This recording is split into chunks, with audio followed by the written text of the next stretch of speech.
अन्य धार्मिक जो मसले हैं, बॉडीज हैं, उनमें कोई गैर बरादरी का नहीं आता है। मान लीजिए वक्फ बोर्ड में गैर मुस्लिम को शामिल करने का औचित्य क्या बनता है? निराश।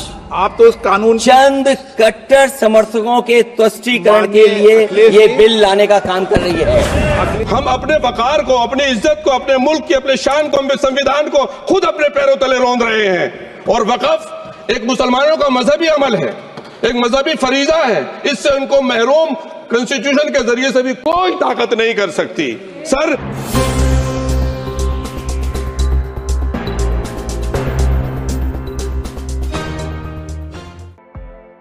अस्सलाम वालेकुम दोस्तों, मैं अब्दुल रहीम खान आप सभी का स्वागत करता हूं खिलाफत टाइम्स में। दोस्तों, आज का मुद्दा ये आपको समझना ज़रूरी है। ये मुद्दा वक्फ बोर्ड से रिलेटेड है। वक्फ बोर्ड में मुस्लिम्स के लिए क्या प्रावधान था और क्या है, इस मुद्दे को लेकर सदन में बहुत सी गर्मा गर्मी रही। कईयों ने विरोध भी किया, कईयों ने सपोर्ट भी किया, लेकिन मुस्लिम जो लीडर हैं उन्होंने कड़क विरोध किया। ओबीसी ने सरकार को मुसलमानों का दुश्मन बता दिया। इसमें यह भी कहा गया है कि इस बिल में गैर मुसलमानों को भी डाला जाएगा, लेकिन गैर मुसलमानों के इदारों में मुसलमानों को अभी तक जगह नहीं मिली। और इस न्यूज़ को सुनने के बाद दोस्तों हमारा फर्ज बनता है कि आगे के मुस्लिम्स के पास ये न्यूज़ जाना चाहिए। इस बिल के इंट्रोडक्शन से पहले हमने रूल 72 के तहत स्पीकर को हमने एक नोटिस भिजाया था कि हम इस बिल के इंट्रोडक्शन के खिलाफ हैं, राइट। और हमारा मानना यह है कि ये जो बिल है आर्टिकल 14, 15 और 25 का, उसके प्रिंसिपल्स का वायलेशन करता है। ये बिल बेसिक स्ट्रक्चर जो संविधान का उसका वायलेशन करता है और खास तौर से जुडिशियल इंडिपेंडेंस का और सेपरेशन ऑफ पावर्स का ही वायलेशन करता है। अब इसमें सबसे अहम बात यह है कि जो वक्फ बाय यूजर का सेक्शन 3RI है, उसको ये कह रहे हैं कि वक्फ बाय यूजर को हम निकाल देंगे। कैसे निकालेंगे, क्यों निकालेंगे? आप इसलिए निकालेंगे ताकि आप जितने मस्जिदों पर RSS का दावा है वो छीनना चाह रहे हैं, आप जितने दरगाहों पर राइट विंग हिंदुत्व ऑर्गेनाइजेशन का दावा है, जैसा अपने मुंबई में हाजी मलंग की दरगाह है, छीनना चाह रहे। वक्फ बाय यूजर का आप निकाल कर बोल रहे हैं कि डॉक्यूमेंटेशन लेकर, भाई 400 साल का डॉक्यूमेंटेशन रेवेन्यू से नहीं निकलेगा तो क्या करेंगे? आप दे देंगे क्या? चेंज कर देंगे? ये एक सबसे बड़ा डेंजरस जो उसमें सेक्शन है। दूसरा, उसमें वक्फ अल औलाद का क्लॉज 4 का है। देखिए, भारत में जो कानून है ना, वो किसी को रोकता नहीं है कि वो अपनी प्रॉपर्टी को विल के जरिए डिस्पोज करे या किसी को गिफ्ट दे। तो वो कोई मुसलमान अगर अपनी औलाद के लिए ऑफ कर रहा है तो इनके पेट में दर्द क्यों हो रहा है? हिंदू एंडोमेंट बोर्ड में इजाजत है इसकी, सब जगह दूसरे गुरुद्वारा प्रबंधन कमेटी में इजाजत है, तो मुसलमानों के वक्फ बोर्ड में क्यों नहीं होगा?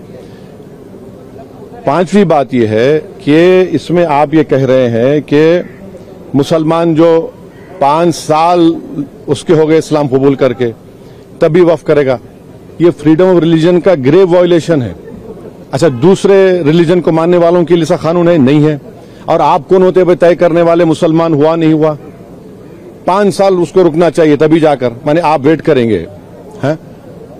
और ये और एक उसमें जो बात जो ऑब्जेक्शनेबल है वो ये है कि अगर कोई सेक्शन 61 में आपने डीएम को बहुत पावर्स दे दिए, अब डीएम को फैसला करता है वक्फ बोर्ड के खिलाफ, मुझे ट्राइब्यूनल जाना है। अब ट्राइब्यूनल पहले क्या था, एक जज था, डिस्ट्रिक्ट जज, सीनियर CJ अपॉइंट, और 2 लोग थे। अब कह रहे हैं कि ट्राइब्यूनल में 2 लोग होंगे, रिटायर्ड डिस्ट्रिक्ट जज और एक ऑफिसर होगा, क्या होगा वो, ज्वाइंट सेक्रेटरी रैंक का। कोई ज्वाइंट सेक्रेटरी रैंक का ऑफिसर बैठकर रिटायर्ड कलेक्टर के खिलाफ ऑर्डर देगा? तो ये खुद अच्छा, और एक बात, कलेक्टर कैसे जज बनेगा? फैसला भी वही करेगा, जज भी वही करेगा। ये प्रिंसिपल नेचुरल जस्टिस के खिलाफ है। तो इसमें कई सेक्शंस हैं जो खतरनाक है, कई जो वक्फ बोर्ड के फेवर में नहीं है, वक्फ को खत्म करना चाहते हैं। तो सरकार की दलील ये है कि सब दलील झूठी है। जो कि वक्फ बोर्ड एक वो जो बोल रहे हैं ना, वो गांव डिक्लेयर कौन किया, वो बताएं देश को। वो गांव डिक्लेयर अगर हुआ है तो वक्फ बोर्ड पे नहीं बोलने पे नहीं हुआ है। इसलिए हुआ है कि सर्वे कमिश्नर की रिपोर्ट आई, उसके बाद गजीट इशू हुआ, और गजीट के लिए 1 साल का टाइम मुसलमानों के लिए, नॉन मुस्लिम के लिए कभी भी टाइम है। आप उसको ऑब्जेक्ट करिए ना। हैदराबाद में भी ऐसे के प्रॉपर्टीज थे जिनको गजीट के बाद भी कोर्ट ने ओवररूल किया। आप मिसालें दे रहे हैं। ये सुनेरी बाग की मस्जिद का अगर डॉक्यूमेंटेशन लाओ, कहां से लाएंगे बताइए? मेरे पास तो मंत्र शंतर नहीं है कि 200 साल पुराने के मरने वालों की रूहों को बुलाकर मंत्री जी के पास ले जाऊं कि देखो ये रूह है और ये कह रही कि वक्फ है। ये क्या बात कर रहे हैं? तो ये लेजिस्लेशन नहीं है वक्फ को बुलडोज करके खत्म करने का, मुसलमान इजाजत लूटने का है। जेपीसी को गया है, आप लोग विरोध कर रहे थे, आपको लगता है कि जेपीसी से ये अभी इतना जल्दी बोलना गलत हो। सदस्यों ने जो कहा मैं उससे अपनी बात को जोड़ता हूं। ये बिल जो इंट्रोड्यूस हो रहा है,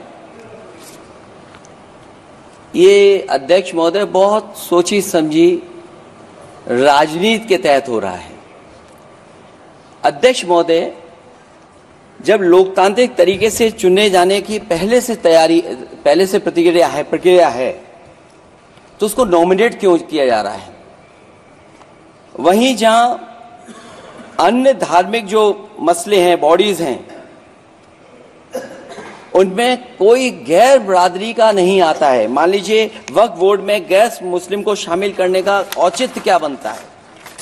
और अध्यक्ष महोदय, इतिहास के पन्नों को अगर हम पलटें, अगर आप जिला अधिकारी को सब ताकत दे देंगे, उन इतिहास के पन्नों को मैं नहीं पलटना चाहता हूं कि एक जगह पर एक जिलाधिकारी महोदय ने क्या किया था, उसकी वजह से आज और आने वाली पीढ़ी तक को भी सामना करना पड़ा। अध्यक्ष महोदय, मैं नाम नहीं लेना चाहता हूं। और अध्यक्ष महोदय, सच्चाई ये है कि भाजपा अपने हताश, निराश, आप तो इस कानून चंद कट्टर समर्थकों के तुष्टीकरण के लिए ये बिल लाने का काम कर रही है। अखिलेश जी, अध्यक्ष महोदय, आज तो हमारे आपके अधिकार कट रहे हैं। मैं याद कीजिए अध्यक्ष महोदय, मैंने आपसे कहा था कि आप लोकतंत्र के न्यायाधीश हैं, और मैंने अध्यक्ष महोदय सुना है इस लॉबी में कि कुछ अधिकार आपके भी छीने जा रहे हैं। उसके लिए हम लोगों को लड़ना पड़ेगा आपके लिए।